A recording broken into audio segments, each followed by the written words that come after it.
uyu mugabo w'umunyamakuru witwa Etienne Gatanazi wagiye gukora mu bitangazamakuru bitandukanye yaba iby'imbere mu gihugu ndetse n'ibitangazamakuru mpuzamahanga. Uyu munsi none afite n'ikinyamakuru gikorera ku muyoboro wa YouTube mu by'ukuri cyitwa Real Talk TV, akaba yifashishije urubuga nkoranyambaga rwa Facebook yandika amagambo agira ati: nyuma yo kwicwa kwa ambasaderi w'Ubutaliyani muri Congo Kinshasa, ati nongeye kumva abantu benshi cyane bavuga ngo iyo abazungu bapfuye isi ivuza induru, ati nyamara igaceceka iyo abanyafurika birirwa bicwa. Iki gitekerezo rero kiransetsa, ati abazungu nyine ibihugu byabo bibitayeho, none se muba mushaka ko abazungu bavuganira Afurika kandi bwayo abayishinzwe bayivuganira gake? Ati turacyafite abantu bamara imyaka 40 ku butegetsi, ubivuze agafungwa cyangwa se akicwa, uvuze ko uburenganzira bwa muntu buhonyorwa agatotezwa. Ati rero haraho abana cyangwa se mu kiswe ishuri, ati bacyandika mu ivumbi, ati nyamara abaperezida b'ibyo bihugu bagendera mu modoka zigura miliyoni z'amadolari. Ati rero kubera ko nta bitaro abo bakuru b'ibihugu bubatse bajya kwivuriza hanze, ati harya ubwo aba nibo bazahaguruka bakavuganira abanyafurika? Ubu muragira ngo abazungu batuvuganire bahereye kuki? Yego hari aho badukoranije, ariko se ni nabo badutegeka gutunga ibya mirenge rubanda rushonje? Ni nabo se badutegeka kumara imyaka 45 ku butegetsi ku buryo tuvanwaho mu by'ukuri bati tuvaho baducunga mu kagare? Nabwo byarananiranye kuburekura. Ati mwe kujya murabeshyera rutuko, mu by'ukuri ashaka kugaragaza ko baye kujya babeshyera abazungu muri rusange. Hanyuma rero iki gitekerezo yanditse ku rubuga nkoranyambaga rwa Facebook yatumye abantu benshi mu by'ukuri bandika cyane. Arawagize ati icyo nkundira u Rwanda nuko ibi bitahaba, ati education iri hejuru cyane, ati mwarimu afite sako computer, ati imugeraho, ati 9 years basic education yatanze umusaruro ku buryo umwana arangiza muri shimi atazi elema nimwe, ati iva muri labo. Arangije araseka cyane. Undi ati iyo perezida yishe uwo batavuga rumwe, ati abazungu ntibavuge ariruhutsa, ati imana ishimwe, ati muri make nta wundi atinya. Undi ati ikimbabaza nuko ibi twese tubibona ariko nta utera intambwe ngo azane impinduka, ati nyamuneka nihitiraga. Undi ati sinumva ufite igitekerezo se, ati shyira mu bikorwa agasozi ukabere ifumbire. Undi yagize ati iyi analize yawe niyo rwose abanyafurika mbona tudakundana, ati ninde se uzadukunda kandi natwe twirirwa turyana tugambanirana twicana? Ati reba nk'ubwicanyi bwirirwa bubera hariya mu burasirazuba bwa Congo, atwibasira abakongomani just ngo nuko bavuga ikinyarwanda gusa bicwa na bagenzi babo, ati babahora ururimi gusa, ati n'ibindi bidasobanutse, ati leta yabo ikabyihorera. Ubwo simvuze n'ibindi byinshi cyane, ati umwanzi wa Afurika ni umunyafurika, ati ntitukabeshyire abandi, ati wenda da uwo muyobozi nashaka amara imyaka 100 ariko arinde umuturage wo hasi intambara ndetse no kwangara, amurinde n'ubukene ndetse n'inzara, ariko muri Afurika usanga nta na kimwe kiharangwa. Undi ati uravuga ukuri 100%. Undi ati nkunda umugabo ntacyo mpaye, ati twihaye imvugo zo gutwerera abandi ibibazo, ati twiteye ubwacu, ati reka rero bajye batunyega rwose, ati abaperezida b'Afurika bigize ibigirwamana, ibyo ni nabyo mu by'ukuri ati bizayihirika cyangwa se bene ngango bagumye bayirye batembe itoto, ati ba nyirabyo bicira isazi mu jisho. Ati jewe sinjya ndenganya abazungu, Afurika irizira, ati niyo ubwayo yishyingura mu rwobo iteretsemo rero idateze rero kuzamukamo, ati mu gihe rero imyumvire ifite idashoboye guhinduka. Undi ati umunyamakuru Kabombo, ati w'intajorwa ngo ubu akaba ubushakashatsi ku mitegekere ya Afurika akaba arabusoje, ati abunaze hano ariko mana ati Afurika waragowe na kuri. Undi ati ubu intera shavu z'intera hamwe kandi ziteze, ati ubutabera ngo kuri abo bazungu ngo babafungurire Rusesabagina wamaze abantu Nyabimata, ati nyamara ati muribaza mukanisubiza, ati niko basha, ati ninde wababeshye ko rutuku cyangwa se umuzungu yaza mu gihugu kitagira peteroli na za diyama ngo aje kuregera icyo, ati uwo muntu ati mu by'ukuri nk'uko mu bitekereza. Undi ati hari n'ababona ko le moindre mal, ati nuko Afurika yari gukomeza kuba koloni z'abazungu aho kugira ngo rero abene igihugu babe abacakara babo basangiye igihugu. Undi ati ewana, ati turahuje tu, ati niho gusaba umuturanyi kurira uwawe wapfushije wowe wibereye muri Arsenal. undi ati très bonne analyse kabita, ati ndabyemeje ijana ku ijana. Undi ati umwanditsi umwe yaravuze ati ikibazo si ukumara igihe kinini ku butegetsi, ahubwo icyo gihe umaze wamariye iki rubanda. Wa mugani ugasanga umuyobozi we n'umuryango we bivuriza hanze, abana be biga muri ibyo bihugu byo hanze, ubwo se azateza imbere uburezi? Ubwo se azashaka guteza imbere ubuvuzi koko?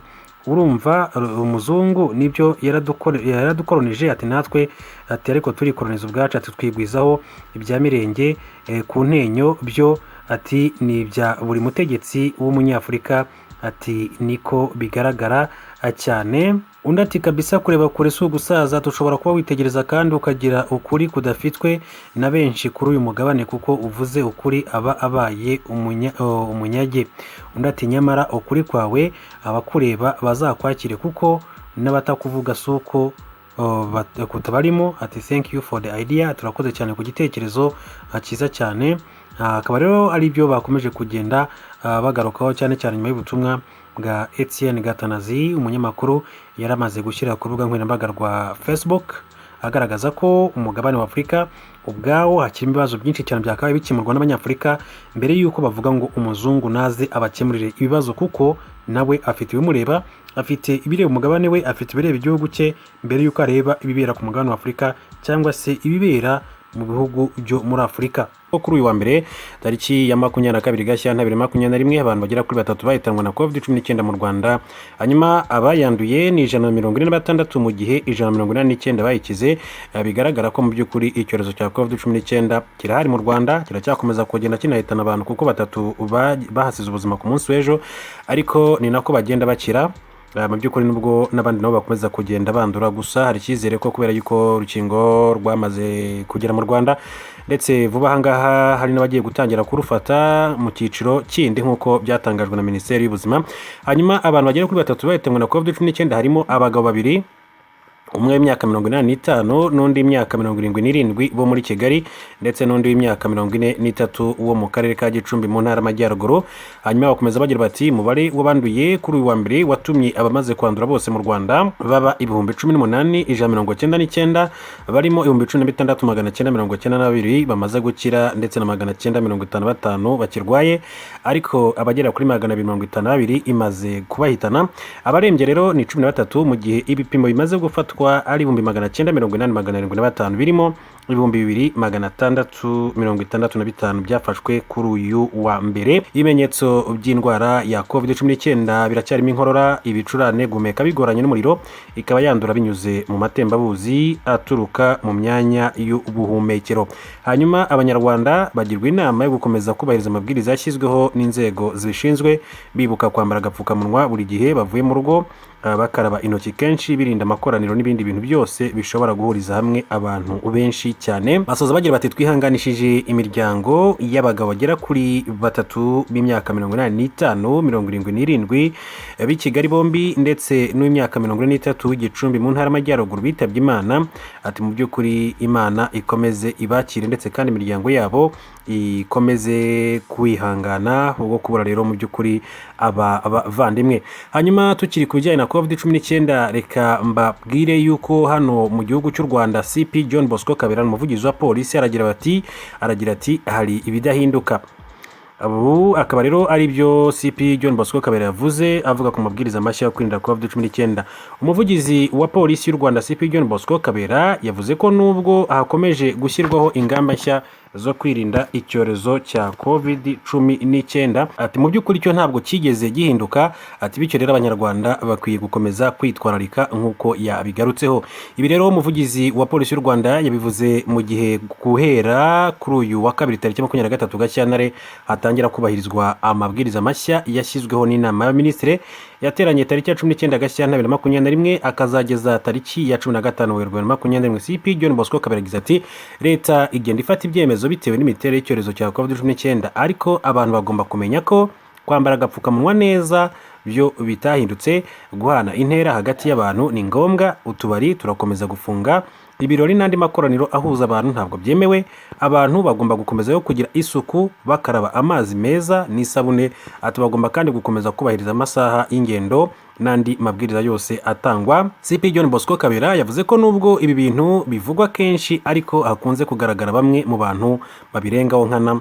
Yibukije rero abantu bafite ibikorwa byo gucuruza amafunguro muri za resitora kuzirinda amakosa yakunze kubaranga mu minsi yashize mu rwego rwo kwirinda ko byakongera mu by'ukuri gukurura ibibazo byo gukwirakwiza COVID-19. Ati muribuka ko mu minsi yashize hari abantu bajyaga muri resitora gufata amafunguro ariko bakirirwamo barimo kunywa inzoga mu buryo bwa rwihishwa. Ati wasangaga rero hari abashyira inzoga mu materemosi bakanyweramo inzoga ati mu bikombe by'icyayi. Ati rero ugasanga abantu biriwe muri resitora ndetse bamwe ugasanga banasinze kandi utubari tutemewe. Yavuze ko mu byemezo by'inama minisitiri yo ku itariki ya 19 Gashyantare harimo umwanzuro uvuga ko guhera tariki 23 Gashyantare resitora zemerewe gutangira ibikorwa byazo ariko hakubahirizwa umubare wa 30% by'abantu rero basanzwe bakira. CP John Bosco Kabera asabye rero abafite resitora kuzubahiriza iyo mibare kuko no mu bikorwa bya polisi bya buri munsi bazajya babigenzura. Agize ati bene resitora ati mu by'ukuri ati babafashe ati kubahiriza imibare ati kandi bamenye umubare w'abantu bari basanzwe bakira. Ati noneho baheraho bamenye 30% by'abantu bagomba kuzajya bakira. Igihe polisi rero izaba irimo kugenzura izajya ibabaza iyo mibare. Ati kubijyanye no gukora siporo umuvugizi wa polisi y'u Rwanda yavuze ko Minisiteri ya Siporo yasohoye urutonde rwa siporo zemerewe gukorwa ndetse n'amabwiriza agomba kubahirizwa mu kuzikora. CP Kabera yongeye kwibutsa abantu ko kubahiriza amabwiriza yo kurwanya COVID-19 ari inshingano za buri muntu kandi akabikora atabanje kubihatirwa cyangwa ngo akorere ku jisho. Ati buri muntu akumva ko hatagamijwe guhana abarenga ku mabwiriza. Yavuze ko polisi rero mu by'ukuri ku bufatanye na polisi n'abaturage ati ndetse n'izindi nzego yiteguye kugenzura ibahirizwa ry'amabwiriza yo kurwanya icyorezo cya COVID-19. Reka duce muri Kongo. Perezida Felix Antoine Tshisekedi agiye kohereza intumwa mu Butaliyani. Mu by'ukuri uherutse kwicirwa rero ambasaderi mu gihugu cya Kongo. Perezida wa Repubulika ya Demokarasi ya Kongo Felix Tshisekedi agiye kohereza intumwa mu Butaliyani nyuma y'uko ambasaderi w'Ubutaliyani muri Kongo Luca Attanasio yiciwe muri iki gihugu. Ambasaderi w'Ubutaliyani muri Repubulika ya Demokarasi ya Kongo Luca Attanasio yishwe kwa 22 Gashyantare 2021 ku munsi w'ejo n'abantu bitwaje intwaro. Gusa guverinoma ya Repubulika ya Demokarasi ya Kongo yamaze gutangaza ko byakozwe n'umutwe wa FDLR n'ubwo iperereza rigikomeje. Perezida Tshisekedi abinyujije kuri Twitter yamaganye ubwicanyi avuga ko ababikoze bagomba kubiryozwa. Mu butumwa ibiro bya perezida byashyize hanze byavuze ko kuri uyu wa kabiri Perezida Tshisekedi arohereza intumwa mu Butaliyani imujyaniye urwandiko yageneye minisitiri w'intebe w'iki gihugu witwa Giuseppe Conte. Rigira riti intumwa ya perezida wa Repubulika izasura Ubutaliyani kwa kabiri tariki 23 Gashyantare ijyanye ibaruwa bwite ya minisitiri w'intebe. Ibiro bya perezida Tshisekedi ntibyigeze bitangaza ibikubiye muri iyo baruwa. AFP yatangaje ko ambasaderi yiciwe mu bikorwa yari yagiyemo kuko hari amakuru ngo yashakaga kumenya byimbitse mu burasirazuba bwa Kongo.